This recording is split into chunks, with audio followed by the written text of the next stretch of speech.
സുഹൃത്തുക്കളെ, റൂപ്പാണ്. പിന്നെ ഞാനിങ്ങനെയുള്ള പെരിന്തൽമണ്ണയാണ്, പാലക്കാട്. ഞാൻ ആദ്യം പോയത് ചോയ്സ് തന്നെ കേട്ടറിംഗ്. ആ കേട്ടറിംഗിന്റെ വർക്കുമായി ബന്ധപ്പെട്ട് വന്നതാണ്. 1400 വർക്കാണ്. അപ്പോൾ അതിൽ നമുക്ക് ദോശ, സാമ്പാർ, 3 ഐറ്റം ചട്നി ഉണ്ടാക്കിയത് അബ്ദുറസാഖാണ്. അബ്ദുറസാഖാനോട് കാര്യങ്ങൾ ചോദിച്ചാൽ ഇതൊക്കെ ഏതൊക്കെ ദോശ ഉണ്ടെന്ന്? ദോശ ഏതൊക്കെ ദോശയാണ്? മസാല ദോശ, ഓണിയൻ ദോശ, പൊടി ദോശ, സാദാ ദോശ, റോസ്റ്റ്, നെയ് റോസ്റ്റ് എല്ലാം ഉണ്ട്. അത് നമുക്ക് ചട്നി, സാമ്പാർ, നമ്മൾ പാലക്കാട് മാത്രം സാമ്പാറുണ്ട്, ടിഫൻ സാമ്പാർ. ആ ടിഫൻ സാമ്പാറിന്റെ വിശേഷങ്ങളുമായി മുമ്പോട്ട് ചോദിച്ചറിയാം. ടിഫൻ സാമ്പാർ എങ്ങനെയൊക്കെ ഉണ്ടാക്കണ്ടേ? നമ്മുടെ നാട്ടിൽ ഉണ്ടാക്കണം. വീട്ടിൽ ഒരു 10 പേർക്ക് ഉണ്ടാക്കണേ എത്ര ഉണ്ടാക്കേണ്ടത്? എന്തൊക്കെ ഉണ്ടാക്കേണ്ടത്? 10 പേർക്ക് ഉണ്ടാക്കണമെങ്കിൽ നമ്മൾ ഒരു 100 ഗ്രാം പരിപ്പെടുത്ത്, പിന്നെ അതിന്റെ ക്യാരറ്റ്, പിന്നെ മത്തൻ, പിന്നെ മുരിങ്ങക്കായ്, കുറച്ച് ചെറിയ ഉള്ളിയൊക്കെ എണ്ണയിൽ മൂച്ചിട്ട്, കുറച്ച് ഉലുവ, ജീരകം, മറ്റേ കപ്പലമുളക് എല്ലാം കൂടി നമ്മൾ എണ്ണയിലിട്ട് വയറ്റിയെടുത്തുകൊണ്ട് കുറച്ച് തേങ്ങയിട്ട് വറുത്തിട്ട് നമ്മൾ അരച്ചെടുക്കുക. എന്നതിന് ശേഷം നമ്മൾ ഈ കഷ്ണം വേവിച്ചതിന് ശേഷം ഉപ്പും തക്കാളി എല്ലാം ഇട്ട് പുളിയൊക്കെ ഇട്ട് വേവിച്ചതിന് ശേഷം മസാല ചേർത്തി നമ്മൾ താളിപ്പിട്ട് റെഡിയായ സാമ്പാറായി. പിന്നെ കുറച്ച് എന്തെങ്കിലും മഞ്ഞപ്പൊടി, മുളക് പൊടി, മല്ലിപ്പൊടിയൊക്കെ നമ്മൾ പൊടിയല്ലാതെ നമ്മൾ ഈ വറക്കുന്നതിൽ എല്ലാം മല്ലി, മുളക്, മഞ്ഞൾ അതിലിടും. മഞ്ഞപ്പൊടി, മല്ലി, ഉണക്കമുളക് അതിലിട്ട് വറുത്തെടുക്കും. എന്നതിന് ശേഷമാണ് നമ്മൾ സാമ്പാർ അത് ഇതുമായി ചെയ്യുന്നത്. അതാണ് അതിന്റെ കൂട്ട്. അതുപോലെ ആ 3 ചട്നി ഉണ്ടാക്കില്ല നമുക്ക് മടിപ്പോ. ആ 3 ചട്നി വിശേഷം ഉണ്ടാക്കി ഞാനൊന്ന് നെയ്ച്ചോറ് അടിച്ചോണ്ട് വരാം. അവിടെ ചെമ്പ് തളിച്ചു കൊടുക്കുന്നുണ്ട്. അപ്പൊ വരാം. നെയ്ച്ചോറ് അടിച്ചാൽ വേണ്ടി പോയിക്കൊണ്ടിരിക്കണേ. ആ 3 ചട്നി: ഒന്ന് തക്കാളി ചട്നി, ഉള്ളി, തക്കാളി, മറ്റേ ഉണക്കമുളക്, പിന്നെ കറിവേപ്പില, പിന്നെ അത് സാധാരണ ആ ഉലുവ, ചെറുപരിപ്പ്, കടലപ്പരിപ്പ് ഇതെല്ലാം ഇട്ട് വാട്ടിയിട്ട് നമ്മൾ വലിയ സവോള അരിഞ്ഞത്, പിന്നെ തക്കാളി എല്ലാം ഇട്ട് വാട്ടി നല്ലോണം വാട്ടി എടുത്തിട്ട് അതിലിട്ട് മിക്സിയിലിട്ട് അടിക്കലാണ്. പിന്നെ അതില് താളിപ്പ് നമ്മൾ സാധാരണ കടുകും മുളകും മറ്റേ കറിവേപ്പിലൂടെ താളിപ്പ് ഇതിലിട്ട് എടുത്ത് ഉപ്പിട്ട് എല്ലാം കലക്കി റെഡിയാണ്. അതാണ് ഉള്ളി ചമ്മന്തി. പിന്നെ പൊതിന ചമ്മന്തി വേണ്ടത് അങ്ങനെ ഉണ്ട്. അത് പൊതിനയും മല്ലിച്ചപ്പും അത് അരിഞ്ഞ് വെച്ചിട്ട് മറ്റേ കടലപ്പരിപ്പ്, ഉഴുന്നുപരിപ്പ്, പിന്നെ ഉലുവ എണ്ണയിലിട്ട് മൂച്ചെടുത്തിട്ട് പൊതിന നല്ലോണം വയറ്റിയെടുത്തിട്ട് അതിൽ വെള്ളം വറ്റിയിട്ട് എന്നതിന് ശേഷം തേങ്ങ ഇട്ട് വറുത്തെടുത്തിട്ട് നമ്മൾ പിന്നെ കുറച്ച് പച്ചമുളക് ഇട്ട് അത് വയറ്റിയെടുത്ത് മിക്സിയിലായിരിക്കുന്നത്. അപ്പം 2 ചട്നി ഓക്കെ. പിന്നെ തേങ്ങാ ചട്നി, അത് പിന്നെ തേങ്ങ അരച്ചുള്ളത് അറിയാലോ, സാധാരണ ഉള്ള ചട്നി, തേങ്ങാ ചട്നി. അങ്ങനെ 3 ചട്നിയാണ് ഉപയോഗിക്കുന്നത്. റസാഖാൻ പരിപാടി തുടങ്ങിക്കൊണ്ടിരിക്കുകയാണ്. ഞാൻ കുറച്ച് 1400 ആളെ പരിപാടി ആയതുകൊണ്ട് നമുക്ക് ശ്രദ്ധിക്കാതെ ഞാൻ കിട്ടില്ല. കാരണം പൊതുവേ എനിക്ക് സാമ്പാർ, ചട്നി ഞാൻ റെഡി ആയിക്കൊണ്ടിരിക്കുന്നു. അപ്പോൾ എനിക്ക് ശരിക്കും കറക്റ്റ് എനിക്ക് അറിയില്ല പറഞ്ഞുതരാം. അതുകൊണ്ടാണ് മൂപ്പരെ കൊണ്ട് പറയിപ്പിച്ചത്. ഇത് ഉള്ളി ഇട്ടിട്ടുണ്ട് നമ്മൾ ചിക്കൻ ഷാജാനിക്കാണ്, അല്ലാതെ റസാഖ ചട്നിക്ക് ആവശ്യമായ സാധനങ്ങൾ ഉണ്ടാക്കുന്നത്.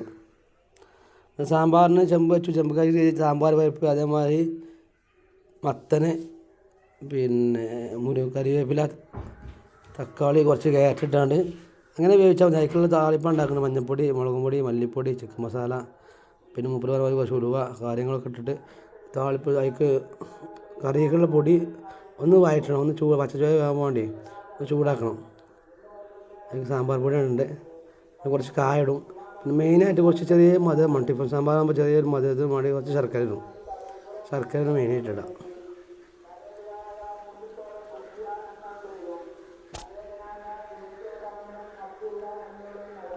സാമ്പാർക്ക് ഇപ്പോഴാണ് ചക്ക കുറച്ചിട്ട് ചക്ക,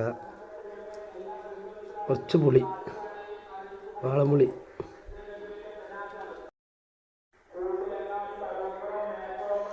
അങ്ങനെ ഇളക്കിയായി കടുക് വറുത്താണ് സാമ്പാർ റെഡി ആയിപ്പോൾ. ഇനി അടുത്ത ചട്നി പരിപാടിയാണ്. ചട്നിക്ക് എണ്ണ ചൂടായപ്പോൾ അതിക്ക് കടല സാമ്പാർ പരിപ്പ്, പിന്നെ കുറച്ച് ഇത് എല്ലാ ചട്നിക്കും സാമ്പാറിനും പാടുള്ള താളിപ്പാട്ടോ. കടുക് പൊട്ടിച്ചാണ്ട് കടുകൊക്കെ വെച്ച് വേപ്പിലും അതേമാതിരി ഉണക്കമുളക് കൊട്ടും. രണ്ടാമത് ചട്നി ഉണ്ടാക്കുകയാണ്. രണ്ടാമത് ചട്നി കടുക് ഇട്ടതിന് ശേഷം അതിലേക്ക് പരിപ്പുകൾ, ഉഴുന്ന് പരിപ്പ് എടുത്തു. പിന്നെ ഉഴുന്ന് പരിപ്പ് അതിൻ്റെ കടലപ്പരിപ്പ് ഇട്ടാണ് ബാക്കിയുള്ള പരിപാടികൾ ചെയ്യുക. അതിന് ചൂടായി ടേസ്റ്റ് മാറിയതിന് ശേഷം ഉണക്കമുളക് ഇട്ടു. ഉണക്കമുളക് ഇട്ടാണ് മൂന്നുപാടൊന്ന് വയറ്റെടുത്തിട്ട് അതിലേക്ക് പച്ചത്തക്കാളി, പച്ചുള്ളി, നമ്മൾ തക്കാളി തന്നെ ഇട്ടോ. നമ്മൾ സാമ്പാറുകളാണ്, അല്ലാതെ ചട്നിയല്ല. അത് ചെറിയ ഉള്ളിയും തക്കാളിയും ഉള്ളിൻ്റെ പുളിയും ഉപ്പുമ്പാടും ടേസ്റ്റ് ആക്കാം. അപ്പോൾ അത് കഴിഞ്ഞു. ഇനി അടുത്തത് വേറെ ചട്നിയാണ്, പുതിന ചട്നിക്ക് വേണ്ട സാധനങ്ങൾ പുതിന വേപ്പിൻ്റെ ഇല അതേമാതിരി മല്ലിച്ചപ്പ് ഒന്ന് എണ്ണ വാട്ടിയാണ്ട് എണ്ണ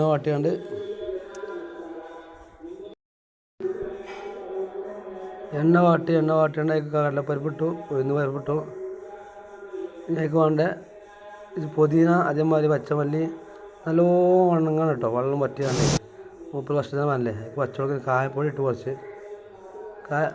മൂന്ന് ടേസ്റ്റ് വയ്ക്കാറ് 3 കളർ വയ്ക്കാറ് അത് ആന്ധ്രാദോശക്കൊക്കെ പുതിന ചട്നി അതേമാതിരി മറ്റേ ചട്നിയും പാട് ഇട്ടാണ് ആന്ധ്രാദോശ ഉണ്ടാക്കുക. അപ്പോൾ അതിലത് മാറ്റി ഇനി അടുത്ത് വരുന്നത് മറ്റേ സാധാ ചട്നി കേട്ടോ. സാധാ ചട്നി ഒരാൾക്ക് പറഞ്ഞു നോക്കേണ്ട ആവശ്യം വരില്ല. സാധാ ചട്നിക്ക് വേണ്ട സാധനങ്ങൾ ഉലുവല്ല കടുക് പൊട്ടിച്ചിട്ട് നമ്മൾ കുറച്ച് മഞ്ഞൾപ്പൊടി മുളകും പൊടി കാര്യങ്ങളൊക്കെ മഞ്ഞൾപ്പൊടി മുളകും പൊടിയില്ല പേശതാണ്. ഇത് ഉണ്ടാക്കുന്നത് വേറെ കേട്ടോ, ഇത് നമ്മളെ ഇതികളല്ല. അപ്പൊ നമ്മളിപ്പോ ഉള്ളത് റസാഖാന്റെ അടുത്താണ്. നമുക്ക് നേരത്തെ ചട്നി സാമ്പാർ 3 ചട്നി കാര്യങ്ങൾ പറഞ്ഞതാണ്. റസാഖ് നമുക്ക് ഉണ്ടാക്കാൻ വേണ്ടത് ആന്ധ്രാദോശ അതേമാതിരി മസാല ദോശ കാര്യങ്ങളൊക്കെ ഉണ്ട്. ദോശക്ക് വേണ്ടത് നമ്മൾ 1 കിലോ അരി പച്ചരിക്ക് 1 കിലോ പുഴുങ്ങലരി, പിന്നെ 250 ഗ്രാം പിന്നെ ഉഴുന്ന്, പിന്നെ കുറച്ച് ഉലുവ. അത് നമ്മൾ ഉണ്ടാക്കാൻ വേണ്ടത് ഇപ്പൊ ആന്ധ്രാദോശയാണ്. അല്ല റസാഖ് ആന്ധ്രാദോശ ഉണ്ടാക്കട്ടെ. ഇതാണ് ആന്ധ്രാദോശ കേട്ടോ. ഇതിപ്പോ സാധാ ദോശകളാണ്. ആന്ധ്രാദോശക്ക് വേണ്ടത് നമ്മുടെ പുതിന ചട്നി ഇല്ലേ, കുറച്ച് പുതിന ചട്നി, പിന്നെ കുറച്ച് കാര ചട്നി. അത് 3 കളർ കേട്ടോ.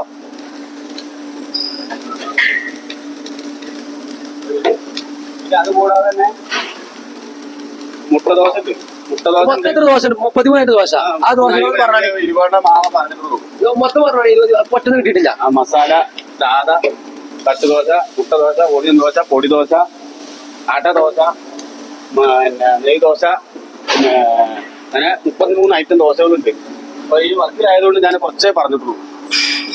ഒരുപാട് കിട്ടുന്ന ഫുള്ളായി പറഞ്ഞു കേട്ടോ. അടദോശ എന്ന് പറഞ്ഞാൽ അടമാവ്, അടപ്പായസത്തിന്റെ അടമാവ് അരച്ച് കത്തി ഉണ്ടാക്കുന്നതാ. പ്ലെയിൻ അല്ലേ? പ്ലെയിൻ ദോശ അല്ലേ?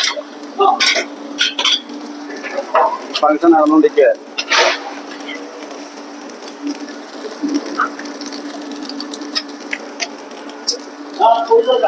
ആ അതാ പൊടി ദോശ. ഇതാണ്